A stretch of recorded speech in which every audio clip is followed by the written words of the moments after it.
shine again.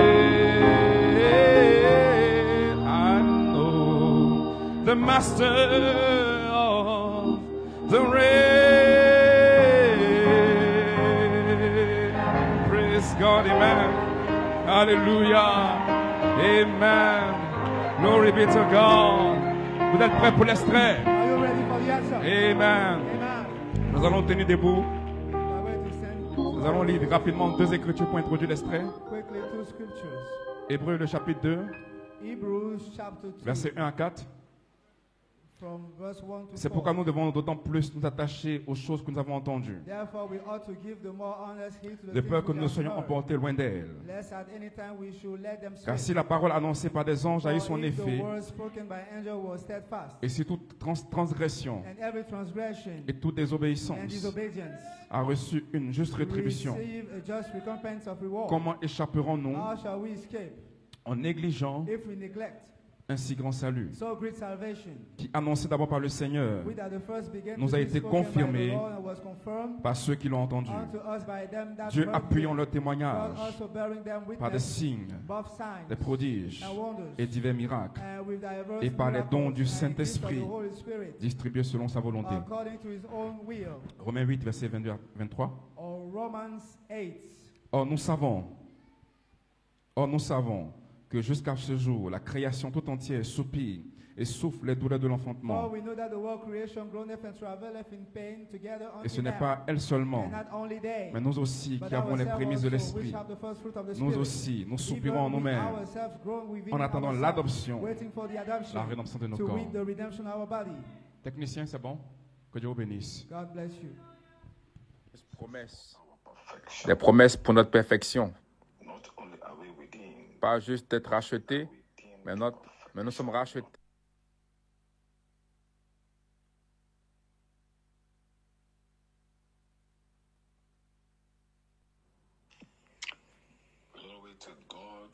Gloire à Dieu au plus haut des cieux. Merci beaucoup.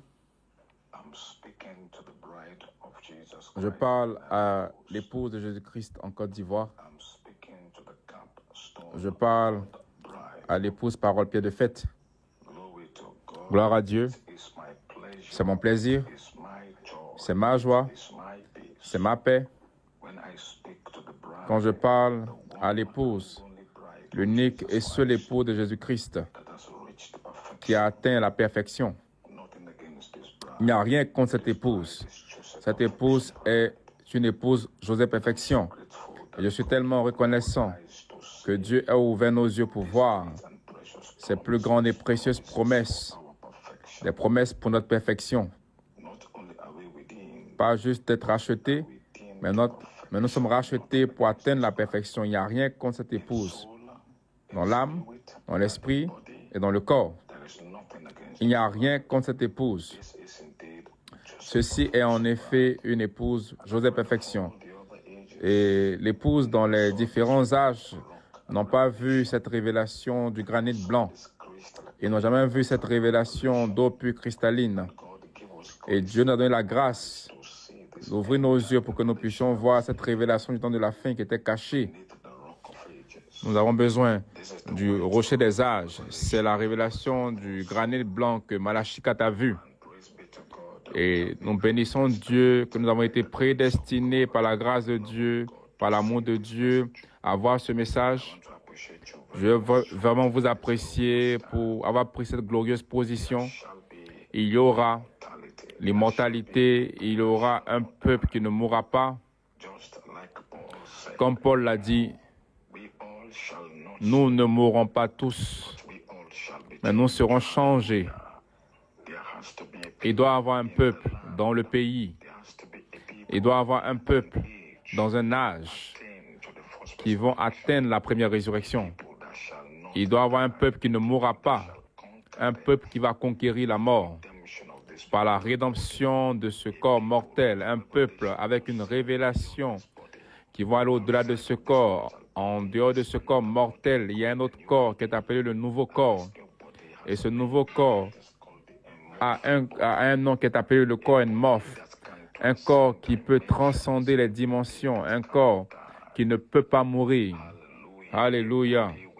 Un corps avec des attributs éternels, avec une qualité éternelle. Quel corps est-ce qu'il est? Nous sommes reconnaissants au Seigneur que Dieu a ouvert nos yeux pour voir que nous avons un corps glorifié et morphe, un corps de lumière, un corps d'esprit, un corps rempli d'esprit. Quand votre corps est rempli de lumière et que votre œil est en bon état, quand votre œil est en bon état, votre corps est rempli de lumière. Nous allons prendre un corps qui est rempli de lumière et les yeux de ce corps sont en bon état. Un corps de 7 yeux, mais les 7 yeux sont un seul œil. Un corps de 7 esprits, mais avec un seul esprit. Un seul esprit, mais en 7 manifestations, qui sont un seul œil, mais en 7 manifestations. La plénitude de Dieu. C'est le corps que nous allons obtenir. Un corps des atomes qui sont maintenus ensemble par cet esprit. Gloire à Dieu. C'est notre promesse. Et nous avons trouvé ce corps. Et nous avons trouvé la révélation. Je vous apprécie tellement pour cette glorieuse position. Alléluia. Ainsi donc, Église, c'est une autre saison. Nous sommes sous une grande expectative parce que tout peut arriver à n'importe quel moment à partir de maintenant. Parce que nous sommes presque là. La révélation de l'immortalité doit nous préparer à ce qui est sur le point d'arriver. Le seul peuple sur la face de la terre après l'apostolique qui se tient et qui croit Dieu pour l'immortalité. Nous n'allons pas atteindre l'immortalité quand nous irons au ciel. Nous avons une promesse que nous serons comme Jésus. Nous allons atteindre la première résurrection. Et la première résurrection est l'immortalité. La résurrection elle-même qui va conquérir la mort. Dieu a donné une résurrection à chaque âge. Luther a eu sa propre résurrection. Paul a eu sa propre résurrection. Wesley, les pentecôtistes, ils ont eu leur propre résurrection. Vous voyez, mais cette résurrection n'a pas conquis la mort. Ils n'ont pas atteint l'immortalité. Ils n'ont pas atteint l'immortalité. Ils n'ont pas conquis la mort. Et le but de la résurrection est de conquérir la mort. Jésus-Christ lui-même a conquis la mort par la résurrection. Ainsi, la seule façon de conquérir la mort, c'est par la résurrection. Mais tous ces saints, ils sont tous morts dans la foi, en n'ayant pas obtenu la promesse. Mais ils avaient tous leur propre résurrection. Mais leur résurrection n'a pas conquis la mort. Mais Dieu a pourvu pour nous des choses meilleures, afin que eux, sans nous, ne puissent pas être rendus parfaits. Nous avons une résurrection et notre résurrection a pour le but de conquérir la mort. Et le dernier ennemi qui sera conquis est la mort. Donc il doit avoir une sorte de résurrection totalement différente de ce que Luther avait, de ce que Wesley avait, de ce que les pentecôtistes avaient. C'est la résurrection de l'immortalité, la résurrection qui va conquérir la mort. Et combien de fois nous sommes privilégiés, nous sommes d'être participants de cette résurrection qui va mettre une fin à la mort. Alléluia. C'est ce dont nous parlons. La mort elle-même sera engloutie dans la victoire. La mort elle-même sera détruite. Et c'est ce dont cette résurrection est question. Notre résurrection est une résurrection spéciale. C'est la résurrection qui va détruire le dernier ennemi que tous les prophètes du passé ont combattu fortement afin de détruire, mais leur résurrection n'était pas assez forte pour détruire la mort. Donc, ils ont eu tous une résurrection, mais ils ne pouvaient pas conquérir la mort dans leur chair. Gloire à Dieu. Mais Dieu ayant pourvu pour nous des meilleures choses, nous avons été capables d'atteindre cette première résurrection. Parce que cette première résurrection est la seule résurrection qui va détruire la mort. Et c'est ce que la nature attend. C'est la raison pour laquelle toute la création soupire. Pourquoi est-ce qu'il soupire? Il soupire pour une manifestation des fils de Dieu. Gloire à Dieu. Et ces fils manifestés ne pourront venir qu'à la fin des temps. Ces fils manifestés ne peuvent être manifestés que dans la plénitude des temps. Ils ont un temps, ils ont une saison, ils ont une ligne de temps pour être rendus manifestes. Donc la nature a soupiré, attendant pour la ligne de temps finale. Cette ligne de temps est appelée la plénitude des temps. Une ligne de temps où la mort va s'arrêter. Une ligne de temps où le péché va s'arrêter. Une ligne de temps où le temps lui-même va s'arrêter. Tous les temps, notre temps naturel ici qui est associé avec la maladie, associé avec le péché, associé avec la douleur et la mort. Il y a une autre ligne de temps qui arrive. Une autre ligne de temps qui est appelée la plénitude des temps. Dans cette ligne de temps, la maladie n'existera plus. La douleur n'existera pas. Le péché va s'arrêter. Ce temps en lui-même qui est associé avec la perversion va s'arrêter. Nous allons retourner dans le temps de la parole. Nous allons retourner dans Jean le chapitre 1. Au commencement était la parole. Cette dimension de temps qui a été associée avec la parole. Un temps des anges. Alléluia. Nous sommes maintenant reconnectés à l'immortalité. Nous sommes maintenant reconnectés aux anges. Les anges ne meurent pas. Et les anges dont nous parlons dans cette saison ne sont pas des anges avec des ailes. Nous parlons des anges qui sont appelés des fils attributs. Des anges qui portent le livre dans leurs mains. Les anges qui sont identifiés par la colonne de feu. Ce sont des anges dont nous parlons.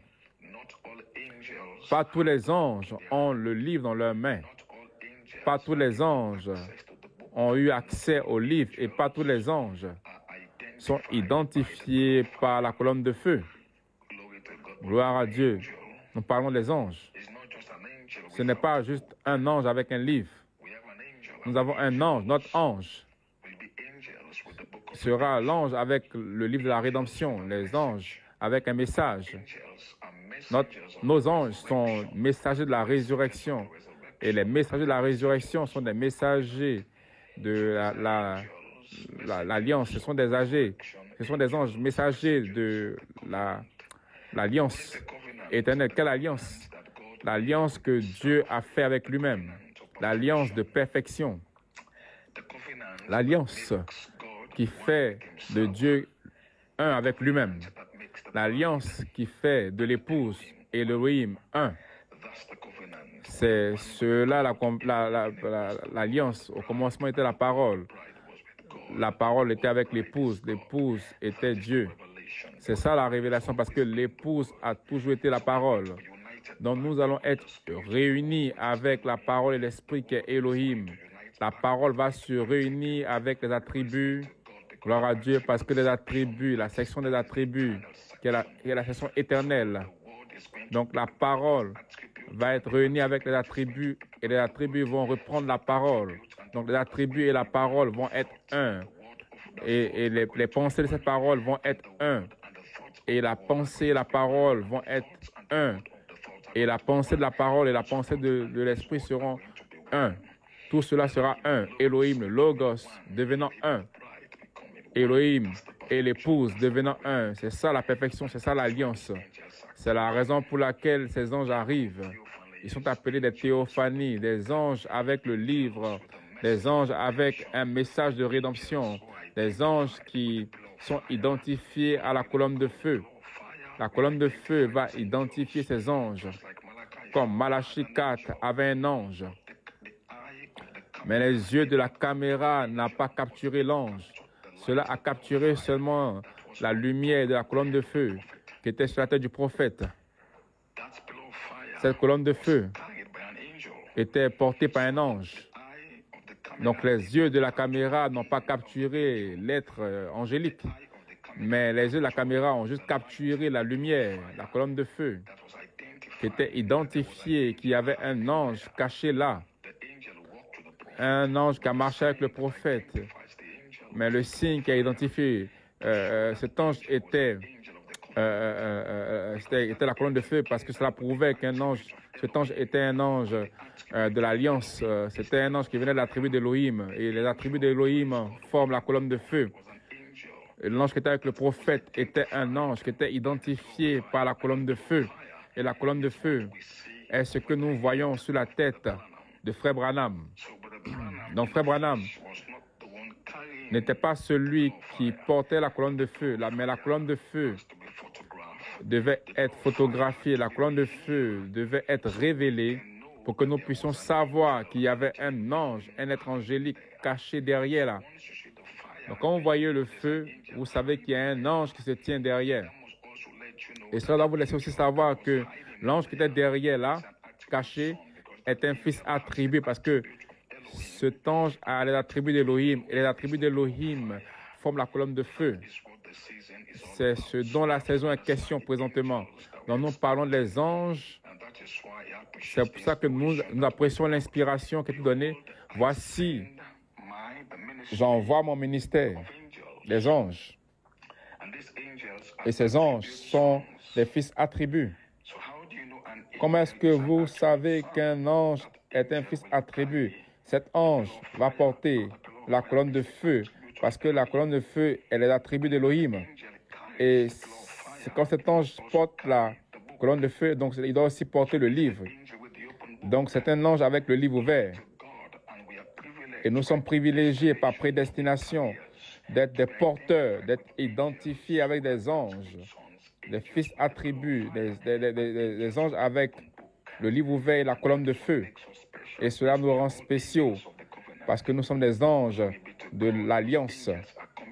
Et les anges maintenant descendent. Et ils sont maintenant dans la saison de la plénitude des temps. Quand ces anges descendent, ils vont apporter la manifestation des fils de Dieu. Et c'est ce que la nature est en train d'attendre. Gloire à Dieu. Et ce corps va fusionner avec leur corps, et c'est ainsi que nous serons changés.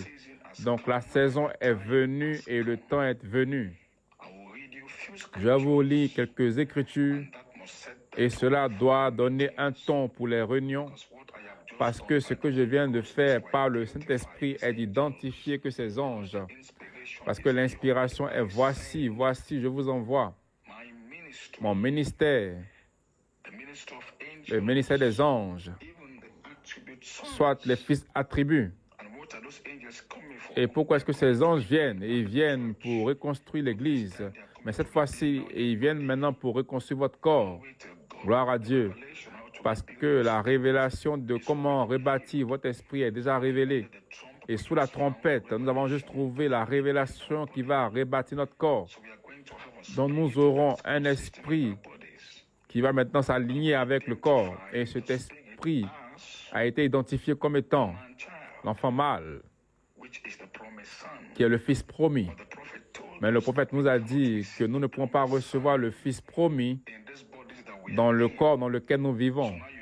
Donc vous voyez maintenant exactement que nous n'avons jamais eu tort quand nous avons commencé à prêcher le changement du corps.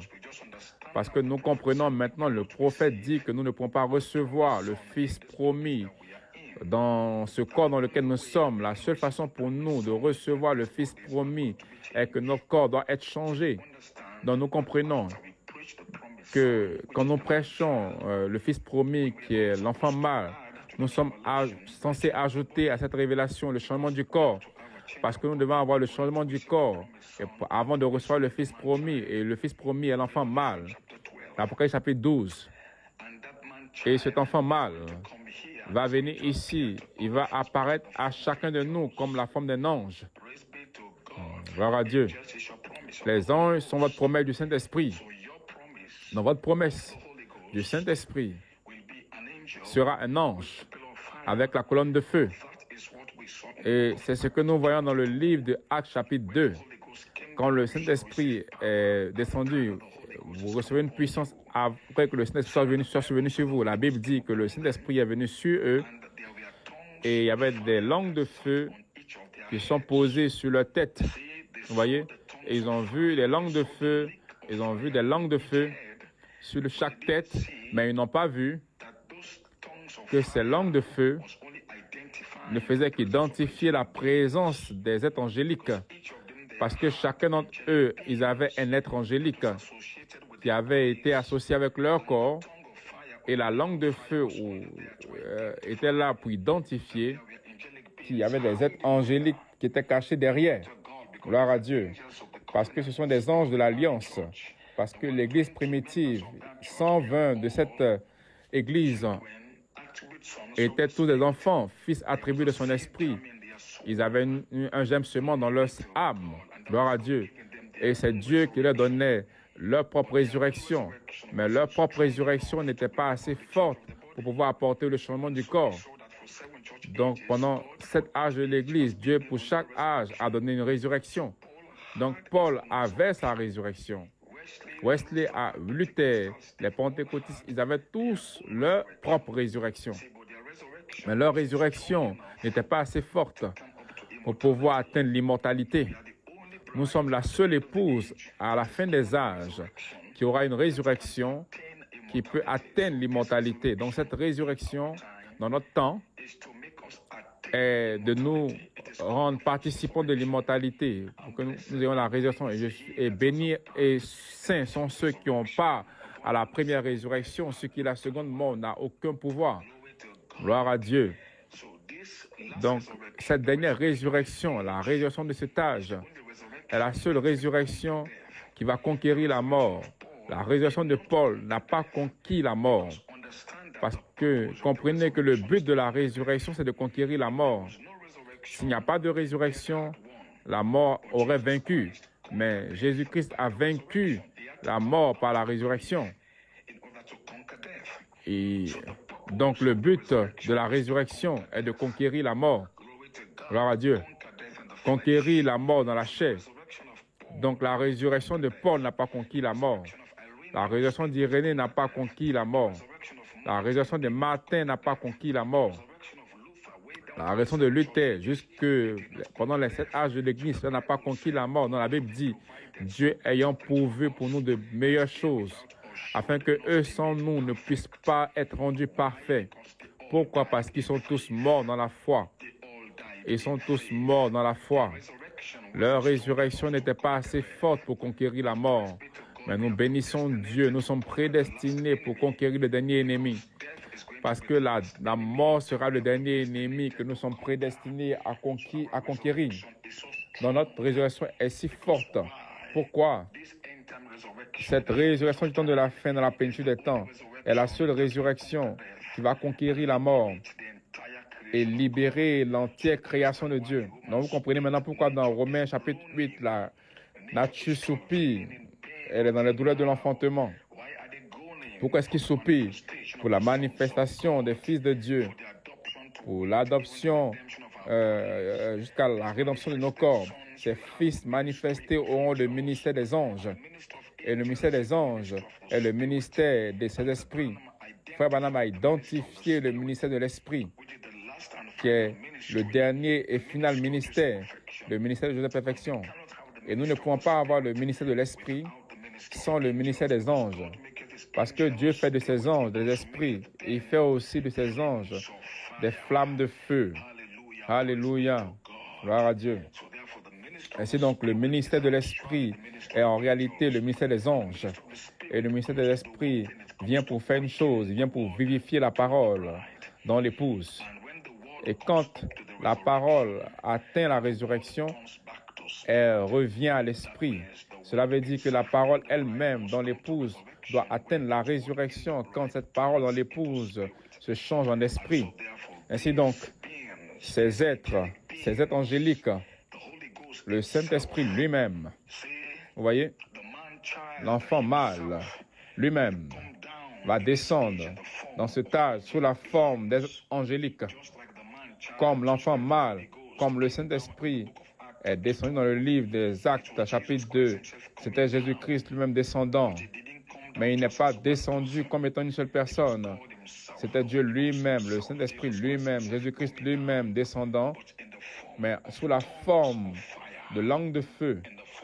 Et sous la forme de langue de feu, ce qui était sur chaque tête, Dieu s'est divisé en lui-même en 120 langues de feu. Et comme je l'ai dit, chaque langue de feu était identifiée par un ange qui n'avait jamais été vu parce qu'il y avait un ange qui était caché derrière. Mais la langue de feu devait être un signe du Saint-Esprit. Gloire à Dieu. Donc, les anges étaient cachés derrière. Donc, chacun de ces personnes à la chambre haute, ils avaient leur propre ange individuel. C'est la raison pour laquelle ils avaient chacun d'eux aussi une langue de feu. La langue de feu sur chaque tête n'était qu'un signe identifiant le fait que chacun d'entre eux avait un ange, un esprit administrateur envoyé. Et c'est la raison pour laquelle, c'est notre promesse pour ce jour, cette saison, nous sommes sous une grande expectative. Donc je vais vous laisser avec cette révélation en saison. Officiellement, nous avons été reconnectés à la saison des anges. Ce sont des anges qui sont des esprits. Il fait de ces anges des esprits. Il fait de ces anges des esprits administrateurs. Donc nous sommes arrivés à la plénitude des temps. Les êtres angéliques sont ici. Les êtres angéliques sont ici comme étant le Saint-Esprit. Pourquoi est-ce qu'ils sont ici? Pour vivifier la parole en nous. Et la parole est dans l'épouse. Frère, madame a trouvé le secret. Que la parole est dans l'épouse. Maintenant, nous attendons le mystère de l'Esprit, le mystère des anges, pour vivifier cette parole à l'intérieur de nous et former l'enfant mâle en nous. Gloire à Dieu. La parole en nous maintenant va retourner dans l'Esprit par l'influence de ces anges. Ces anges vont venir sur vous avec la colonne de feu et ils vont transformer cette partie de vie en vous, dans votre esprit humain. Et l'esprit humain en vous va commencer à croître de gloire en gloire, jusqu'à ce que cet esprit, cette partie de vie dans votre esprit humain sera sous l'influence de ces êtres angéliques. Le Saint-Esprit va vous couvrir de son ombre. Tous ceux qui vont venir sous l'ombre couverte du Saint-Esprit et cette partie de vie qui est dans votre esprit, mais appelé le germe semence, cette partie de lumière va commencer à devenir plus éclatante. Plus éclatante. Pourquoi? Parce qu'elle sera sous l'influence des êtres angéliques, sous l'influence de la théophanie. Gloire à Dieu. Jusqu'à ce que cette vie en vous atteigne la plénitude de la maturité. Cette partie de la vie en vous doit être vivifiée pour être rendue vivante, ressuscitée, parce que cela sera sous l'influence des anges. Et c'est la raison pour laquelle nous sommes maintenant à la rédemption au temps présent. Nous allons être recouverts de l'ombre de ces êtres angéliques de façon individuelle, qui seront recouverts par la colonne de feu au-dessus de vous. Et comme je l'ai dit, cette partie de vie, de lumière, qui est dans votre esprit humain, va commencer à croître. Pourquoi? Parce que cela sera sous l'influence de ces anges. Et quand cette partie de lumière, de vie en vous, quand cela croît, l'esprit humain commence à décroître. Et cette partie de vie en vous va commencer à croître par l'influence de ces anges. Gloire à Dieu. Alléluia. Ainsi donc, nous sommes prêts. Que Dieu bénisse la réunion, que Dieu bénisse la convention, que Dieu bénisse tous ceux qui vont parler. Nous sommes tous dans la grande expectative pour cette saison. Je veux que votre cœur soit préparé. Je veux que votre esprit soit préparé parce qu'il y aura une explosion qui va s'avancer. Cette tonnerre, cette voix sur la page 304 vont commencer à faire entendre leur voix et je viens vous déclarer que cela est ici maintenant. Dieu nous a donné un dernier signe, dernier ministère qui arrive à la maturité, un signe du ministère qui va aux âmes en prison. Le Saint-Esprit a permis de comprendre que le ministère allait aux âmes en prison comme le ministère apostolique devait aller au travers des âmes en prison. Frère Branham était en prison dans un corps d'affliction. Nous comprenons les afflictions qu'il a traversées. Il était en prison pendant des années, dans un corps d'affliction, dans un corps avec la douleur, avec toutes sortes de maladies. Mais en dépit de cela, dans ce corps, il était une âme qui était maintenue en prison, prêchant aux âmes en prison. Mais nous bénissons Dieu parce que le message de cet apôtre nous a fait sortir de prison. Dieu devait le garder ainsi pour qu'il puisse apporter un message, pour nous faire sortir. Et nous remercions Dieu parce que nous avons atteint la plénitude des temps. Dans la plénitude des temps, nous sortirons dans toutes ces fausses interprétations. C'est la raison pour laquelle cette révélation doit venir dans cette saison, pour briser les entraves, les entraves de la séduction après que Frère Coleman soit parti. Et Dieu a trouvé un peuple qui a été capable de comprendre ce que la révélation de l'apostolique a été pendant toutes ces années. Gloire à Dieu.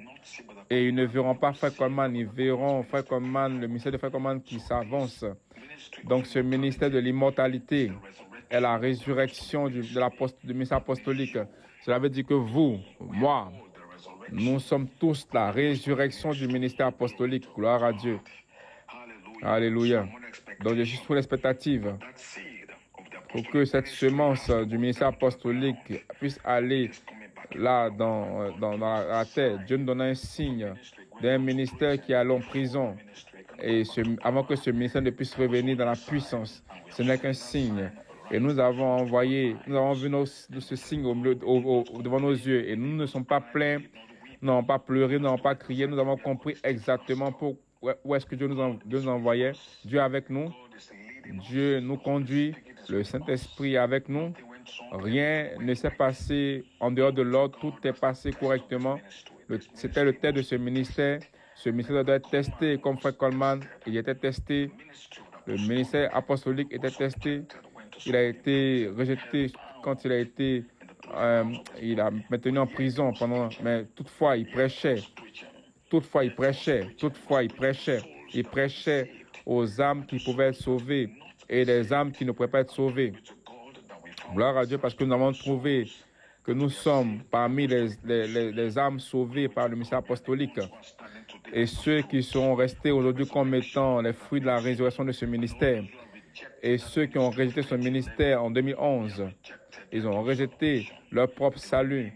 Ils sont demeurés des âmes en prison. Et Dieu devait donner un signe.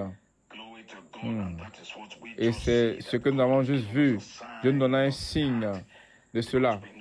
Parce que nous savons que le message des âmes en prison est en deux parties. Et ceux qui seront sauvés et ceux qui seront sauvés, ceux qui ne seront pas sauvés. Ceux qui sont maintenus dans les entraves d'interprétation. Et après 2011, toutes sortes d'interprétations sont venues dans l'inspiration. Mais nous bénissons Dieu parce que l'apôtre a parlé la révélation. Et il a divisé en deux parties des âmes en prison. Les âmes en prison qui ne vont pas être sauvées. Mais leur folie devait être manifestée en leur temps. Donc le Saint-Esprit devait attendre jusqu'après 2011 pour leur folie, pour qu'elle soit manifestée. Et en 2011, après 2011, ils sont venus contre le ministère apostolique. Mais il leur avait déjà prêché. Donc tous ceux qui sont venus contre le ministère apostolique, ils ont déjà entendu de l'apôtre. L'apôtre a déjà prêché. Mais leur folie a été rendue manifeste après 2011. Et quand ils prêchaient à ce type d'âme en prison, qui ne peut pas sauver, ils nous ont aussi prêché, qui étaient aussi en prison par toutes sortes d'interprétations. Mais après 2011, notre salut a été manifesté pour que nous ne puissions pas rejeter la pierre de fête. Nous avons embrassé la pierre de fête, même si ça sonnait difficile à comprendre, mais nous l'avons embrassé. Et aujourd'hui, notre salut a été rendu manifeste. Et maintenant, les anges viennent maintenant pour faire la séparation. Ces deux types d'âmes en prison. Les âmes en prison qui ont rejeté la pierre de fête, ceux-là ne peuvent pas être sauvés. Mais c'est des âmes en prison qui sont attendues sous les entraves de l'interprétation. Les anges sont venus pour vous délivrer de ce corps de péché parce que vous avez accepté le message de délivrance. Et ces anges maintenant viennent pour manifester et vous allez être délivrés de ce corps, de la mort. Notre délivrance est de retour à l'immortalité. Notre délivrance est de retour à un corps morphe. Et c'est ce que l'inspiration est au temps présent. Voici, je vous envoie mon ministère, le ministère des anges, même les fils attributs. Pourquoi est-ce qu'ils sont là? Pour vous libérer, pour vous rendre libre de l'esclavage, de la corruption, pour vous rendre libre, pour vous libérer du corps de la mort. Ils vont vous libérer et ils vont vous mettre dans un corps d'immortalité, un corps qui ne peut pas mourir, un corps qui est appelé un corps morphe. Que Dieu vous bénisse richement. J'espère vous revoir bientôt. Shalom. Et que Dieu vous bénisse richement. Amen.